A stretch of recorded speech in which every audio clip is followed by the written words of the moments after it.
ज़्यादा समय तो हम लेने वाले नहीं हैं आज, सिर्फ 10 से 15 मिनट।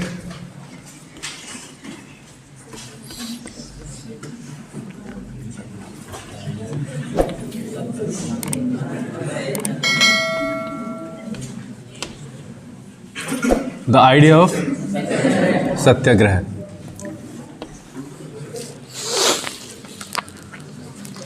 उस दिन के 2 पैराग्राफ हमने किए, तो क्या एक ही समझ के चलो। कई शब्द आए थे। 10th के बच्चों से तो इतनी उम्मीद कर ही सकते हैं कि वो शायद पढ़ रहे होंगे।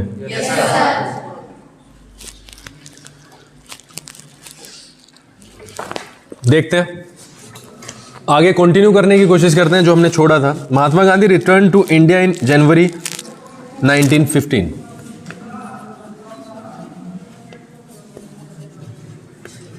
ये क्वेश्चन है, सबको पता है, 1 नंबर का। कहां से आए थे?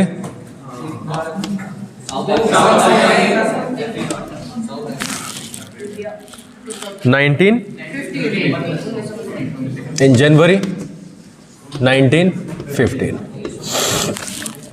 As you know,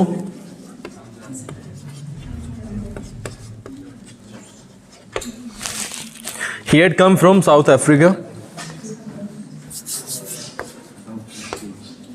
He had come from, किसी के हंसने की आवाज आ रही है,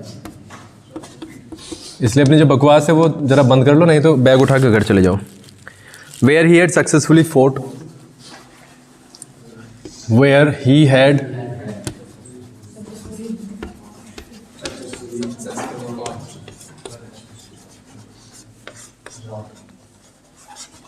successfully fought the racist regime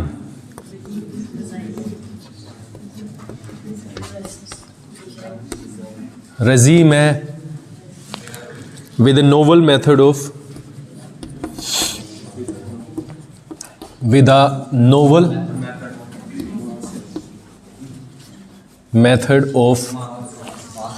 mass agitation,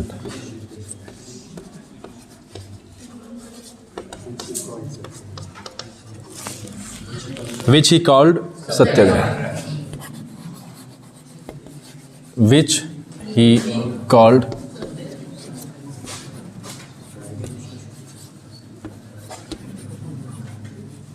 सत्याग्रह। ये 3-4 लाइन से इनको देखो जरा। महात्मा गांधी रिटर्न, यहां से हमें पता चलता है ये मेन वर्ब है, और मेन वर्ब है वो रिटर्न है, सेकंड फॉर्म लगी हुई है, तो यहां से हम सीधा सब जानते हैं कि ये पास्ट इंडेफिनिट है। भारत आए, 2 लगा हुआ है, जहां से आते हैं वहां पे लगता है फ्रॉम, ठीक है, जहां पे जाते हैं वहां पे लगता है टू, ये सबको पता ही होगा। Mahatma Gandhi return to India in 1915, जनवरी का महीना। एज यू नो, इसको हम अपनी भाषा में जगह दे सकते हैं आराम से, जैसा कि आप जानते हो, ही हैड, आए थे, कम, थर्ड फॉर्म लगी हुई है। वो कहां से आए थे? साउथ अफ्रीका से। अब यहां पे एक चीज आपको दी हुई है, वेयर। सबसे पहले आप देखो, वेयर का मतलब होता है कहां, और कहां हमें बताता है जगह के बारे में, और ये जगह ही है। यानी अब जो आगे सेंटेंस बनने वाला है वो साउथ अफ्रीका की क्वालिटी के बारे में कुछ हमें बताएगा। Where he had successfully fought the racist regime, जहां पर, कहां पर?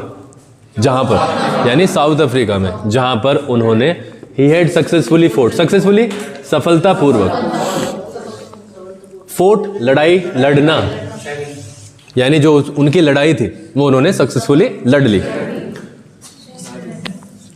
जिसको ही कॉल्ड, मैं एक छोड़ दिया, ठीक है, द रेसिस्ट रेजीम। रेसिस्ट का मतलब होता है जातिवाद, रेजीम का मतलब होता है कार्यकाल। आप समझ रहे हो? शासन। जातिवादी एक इस तरीके का, सपोज करो 1912 से 1914 तक ऐसा कुछ हुआ, यहाँ पे जातिवाद पनप गया। तो ये जो 2 साल 3 साल का पीरियड है, इसको ही हम क्या कहते हैं? रेजीम। ठीक है, यही क्या होता है? रेजीम होता है। और वो कैसा रेजीम था? रेसिस्ट था, यानी रेस के ऊपर लोगों में भेदभाव किया जाता था। उसके खिलाफ उन्होंने एक लड़ाई लड़ी, सक्सेसफुली। बात समझ में आ गई है? किसके साथ लड़ी? ये हथियार है, वेपन, हम पेन से लिखते हैं, विद पेन। किसके साथ लड़ी? एक नए मेथड के साथ, यानी एक नए मेथड से उन्होंने एक लड़ाई लड़ी, ऑफ मास एजिटेशन। कैसा मेथड था वो? किसका था? भारी भीड़ होता है, मास, अत्यधिक भीड़। एजिटेशन, आंदोलन। नया मेथड था, भीड़ इकट्ठा करो, आंदोलन करो। विच ही कॉल्ड, विच किसके लिए आया? एजिटेशन के लिए। एक ऐसा आंदोलन जिसको उन्होंने कहा, पुकारा, नाम दिया सत्याग्रह। यानी एक ही सेंटेंस में आपको यहां पर 4 5 6 चीजें बता दी गई हैं। कॉम्प्लेक्स सेंटेंस बना के उन्होंने काम को खत्म कर दिया। ठीक है, यहां पर अगर हम देखें दोबारा से, तो हम क्या क्या प्राप्त कर सकते हैं? सबसे पहले एक इंफॉर्मेशन है, 1915 में वो भारत आए। जनवरी 1915 में वो भारत आए। कहां से आए? साउथ अफ्रीका से आए। साउथ अफ्रीका में उन्होंने एक लड़ाई लड़ी, है ना, वो सफल हुई। एक नए तरीके से लड़ी। तरीका था लोगों को इकट्ठा करना, आंदोलन करने के लिए। रेसिस्ट रेजीम के अगेंस्ट थी, यानी ऐसा कार्यकाल, ऐसा शासनकाल जो रेस के आधार पे हो, उसके खिलाफ उन्होंने एक लड़ाई लड़ी। नया तरीका था मास एजिटेशन का, जिसको वो क्या कहते थे? सत्याग्रह। उस मास एजिटेशन के तरीके को भी वो क्या बोलते थे? सत्याग्रह बोलते थे। इनमें से कौन कौन सी चीजें आप सोचते हो डिफिकल्टी से आएंगी, या कौन कौन सी चीजें वो हैं जो आप आराम से कर सकते हो?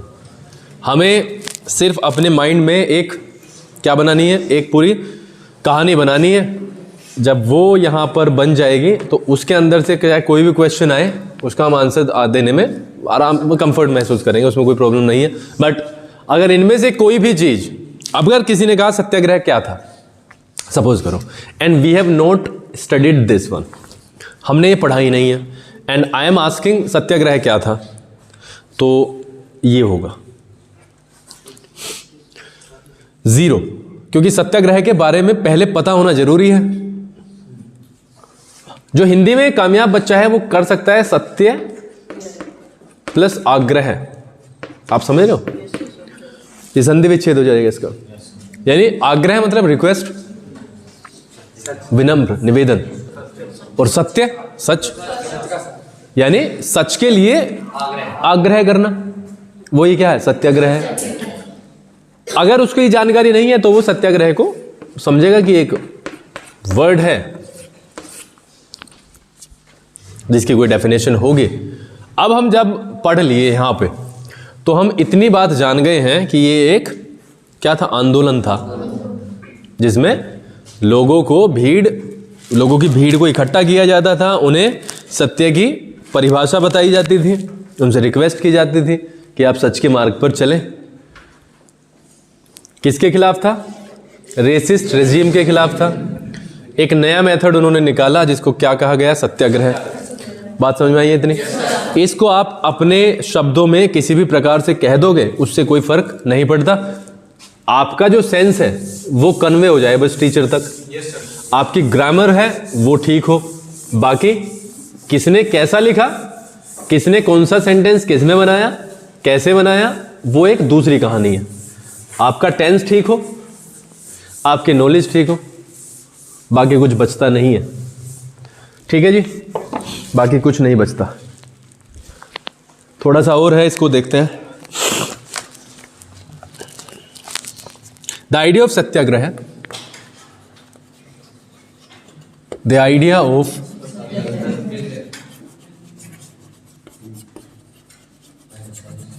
emphasized the power of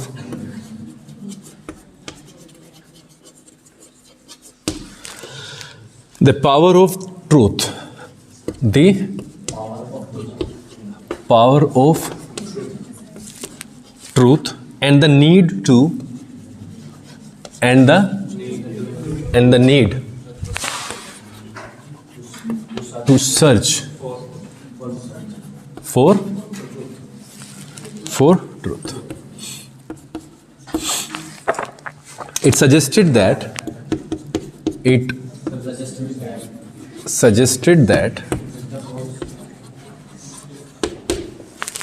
if the cause was true, if the cause was true, if the struggle was against injustice, if the struggle was against injustice,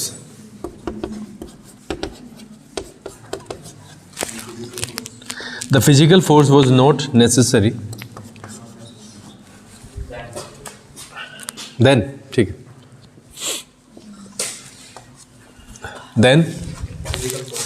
then physical force was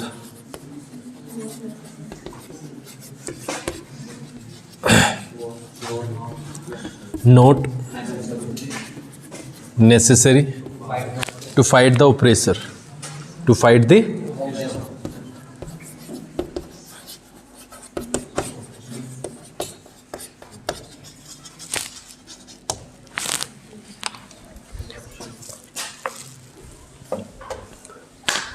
the idea of Satyagraha emphasised. अब फिर से हमने एक verb को detect किया है और वो है एम्फेसाइज। एम्फेसाइज मतलब जोर डालना, ज़्यादा ध्यान देना, हाईलाइट करना। और एम्फेसाइज का सेकंड फॉर्म होता है एम्फेसाइज्ड, थर्ड फॉर्म भी एम्फेसाइज्ड ही होता है, बट क्योंकि यहाँ पर कोई भी हेल्पिंग वर्ब नहीं आया तो हम इसको पास्ट इंडेफिनिट ही कहेंगे। The idea of Satyagraha, this one is the subject. जो विचार है सत्याग्रह का वो जोर डालता है ना, यानी ये जनरल लेवल पे हम बात करते हैं। लेकिन अगर मैं इसको पर्टिकुलरली इस पैराग्राफ में एंटर करके बात बताऊं तो ये किस में चली जाएगी, पास्ट में चली जाएगी। आइडिया ऑफ सत्याग्रह जोर डालता था, यानी ज्यादा जो जोर था आइडिया ऑफ सत्याग्रह का वो किस पर था, द पावर, शक्ति पर। किस पर, शक्ति पर। किसकी शक्ति, of truth, the power of truth, यानी सच का जो बल है, सच की जो शक्ति है उसके ऊपर वो जोर डालता था। एंड दूसरी भी चीज थी, ये तो थी, and the need to search for truth, और इसकी भी तो थी कि जरूरत है सर्च को उसको सच को तलाशने की, सर्च आउट करने की।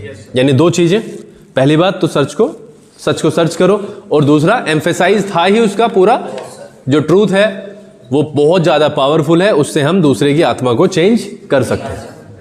इट सजेस्टेड, पास्ट है।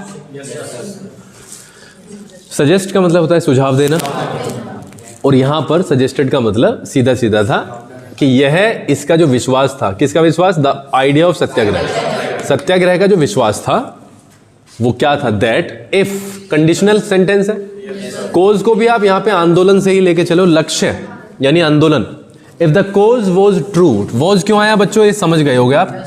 अगर ये पास्ट होता है दैट से पहले वाला, रिपोर्टिंग वर्ब अगर पास्ट है, दैट ये चेंज हो जाएगा, ये इजी होगा, बट ये वॉज कर दिया गया। क्यों, क्योंकि सजेस्ट का सजेस्टेड हुआ है वहां पे। If the cause was true, अगर हमारा लक्ष्य सच हो, सच्चाई के साथ वाला हो, और आंदोलन हमारा एक अच्छे तरीके से चले सच के साथ, और इफ द स्ट्रगल, और अगर संघर्ष, वॉज अगेंस्ट इनजस्टिस, अन्याय के खिलाफ हमारा संघर्ष हो, अन्याय के खिलाफ हमारा संघर्ष हो, देन फिजिकल फोर्स यानी शारीरिक बल, शारीरिक शक्ति, वॉज नॉट नेसेसरी, नेसेसरी जरूरत नहीं थी हमें, किसके लिए, टू फाइट, लड़ने के लिए, किसके अगेंस्ट, ऑपरेशर, अत्याचारी,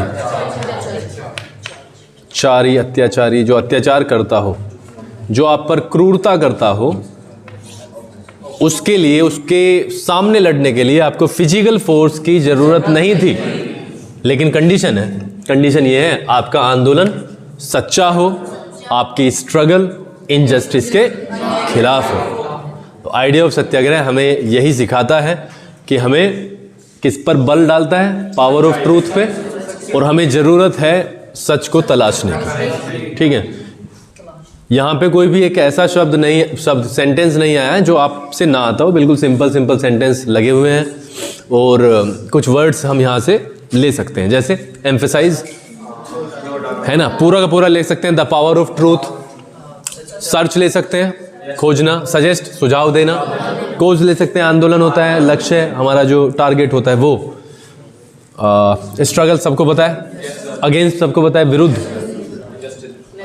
इनजस्टिस अन्याय, जस्टिस होता है न्याय, इनजस्टिस अन्याय, फिजिकल फोर्स शारीरिक बल, शारीरिक शक्ति, नेसेसरी अवश्य या आवश्यकता जरूरत, और ओप्रेशर होता है अत्याचारी, जो आप पर अत्याचार करे, आपके साथ गलत करे, आपको दबाने की कोशिश करे, वो होता है अत्याचारी। ठीक है जी, कर दूं?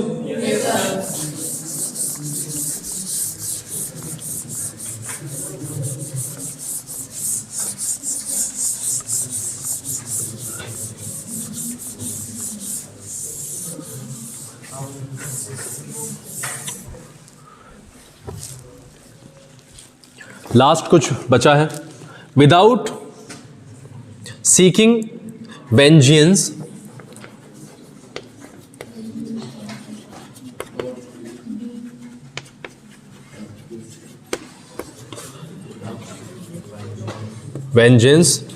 और बीइंग एग्रेसिव, और being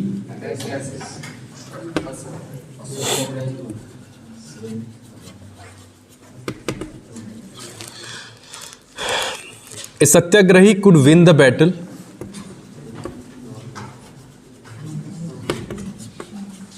a satyagrahi could win the battle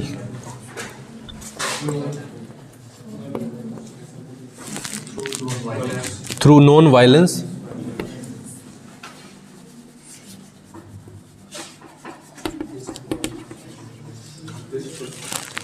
This could be done by appealing this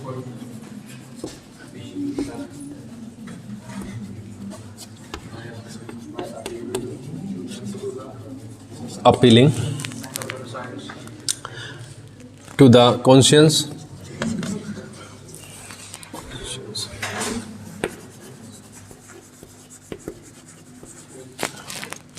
of the oppressor.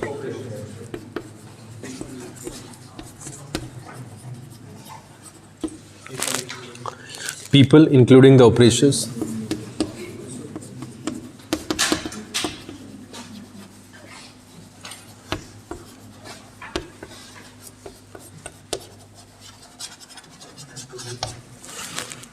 had to be persuaded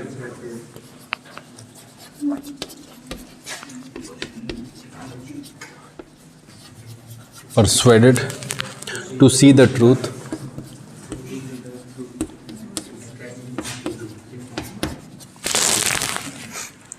instead of being forced to accept. Instead of being forced to accept truth,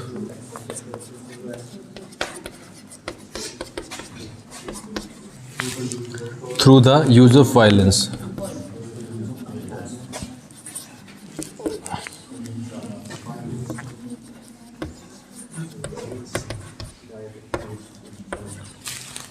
By this struggle,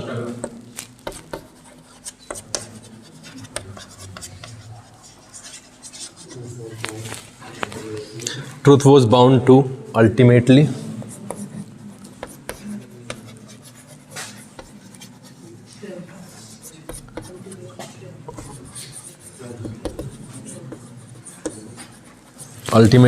triumph.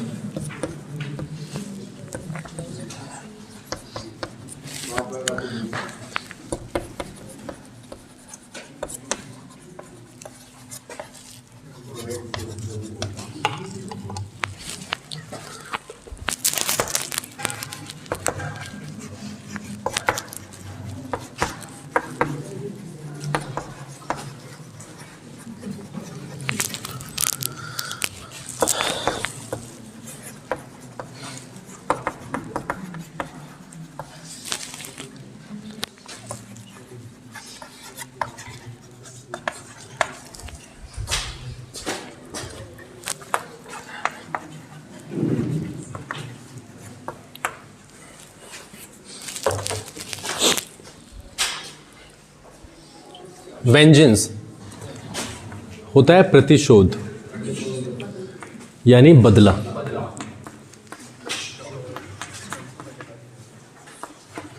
Seek का मतलब होता है ढूंढना, खोजना, तलाशना। देखो दो चीजें यहां पे मैं समझाना चाहता हूं। विदाउट एक प्रीपोजिशन है, विदाउट के बाद आपको अगर एक्शन लगाते हो यानी वर्ब लगाते हो तो उसमें आईएनजी को लगाना बहुत जरूरी है, ठीक है। बिना प्रतिशोध को ढूंढे। एग्रेसिव का मतलब होता है जब हम एक ऐसी अवस्था में चले जाते हैं जब हम जोश से भरे हों, यानी हमारे में सोचने समझने की क्षमता कम हो जाती है। एग्रेसिव हम तब होते हैं, ठीक है। और उस एग्रेशन में हम कुछ से कुछ कर बैठते हैं, कुछ से कुछ कह बैठते हैं और फिर पछताते हैं। वो होता है एग्रेसिवनेस, ठीक है। एग्रेसिव जो है वो एक क्या है, एक तरीके से आई एम एग्रेसिव, तो ये क्या है, ये क्वालिटी है यानी एडजेक्टिव है। यहाँ पे इसको मैं होता हूं तो मैं किससे बनाऊंगा, बी। बी का मतलब होना। अगर मैं इसको और सिंपली समझाऊं, you should note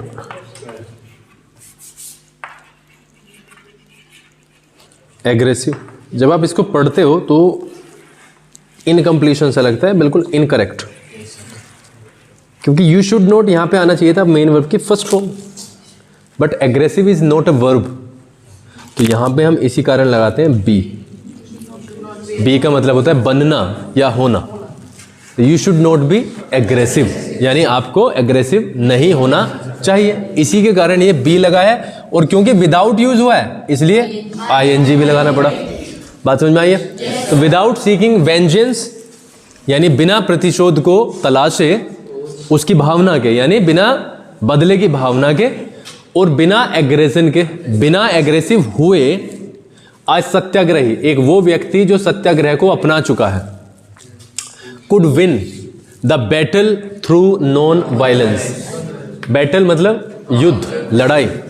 could win जीत सकता था, थ्रू किससे, अहिंसा। नॉन वायलेंस अहिंसा।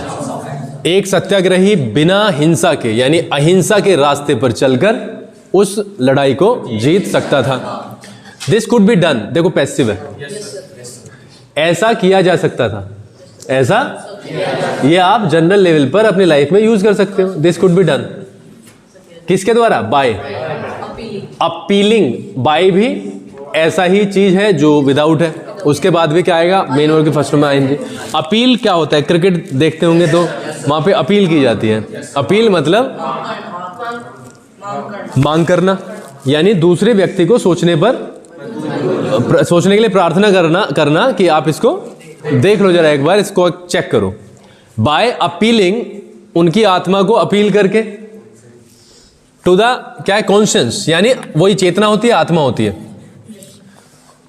यानी दूसरे की आत्मा को हम क्या कर रहे हैं, अपील कर रहे हैं। ऑफ ऑपरेशन, किसकी है वो आत्मा, अत्याचारी जो व्यक्ति है। ऐसा किया जा सकता है अगर हम उस अत्याचारी व्यक्ति की आत्मा को अपील करने का, उसे समझाने का प्रयास करें। पीपल इंक्लूडिंग द ऑपरेशर, देखो people had to be persuaded, ऐसा ही सेंटेंस है बस यहां तक। लेकिन वो लोग जो अत्याचार सह रहे हैं प्लस अत्याचार करने वाला, बात समझ में आई है? यहां पे सारे लोगों के लिए आ गया ये पूरा का पूरा। वो लोग जो अत्याचार सहते हैं, इंक्लूडिंग मतलब शामिल करते हुए, उन्हें शामिल करते हुए, किन्हें, ऑपरेशर को, यानी दोनों तरीके के लोग, अत्याचारी भी और अत्याचार सहने वाला भी, had to be persuaded to see the truth.